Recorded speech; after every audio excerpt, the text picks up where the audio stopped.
720 మధ్యలో ఉన్న ఓటర్స్ అనేవాళ్ళు ఖచ్చితంగా PSN ఉండాలి. ఓకేనా?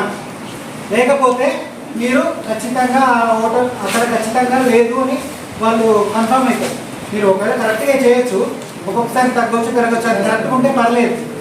లేని పక్షంలో, మీరు సరిగా చేయని పక్షంలో అక్కడ ఓటర్స్ ఎందుకు తక్కువ ఉన్నారని ఫస్ట్ PSకే వస్తారు. నెక్స్ట్ ఇంకొక పాయింట్ని చూడండి. నెక్స్ట్ది జెండర్ రేషియో ఇంపార్టెంట్ చూడండి. 900 ఫీమేల్ ఓటర్స్ ఖచ్చితంగా ఉండాలని ఉంటుంది. ఆ ఫిగర్ కూడా ఉందా లేదా, మ్యాక్సిమం ఉంటుంది, ఉన్నదా లేదా. నెక్స్ట్ ఇంకొక ఆప్షన్ చూడండి, 18 to 19. ఫస్ట్ 18 to 19% వచ్చేసి 4% ఉండాలండి. మొత్తం స్టేట్ మొత్తంలో 4% ఖచ్చితంగా ఉండాలి.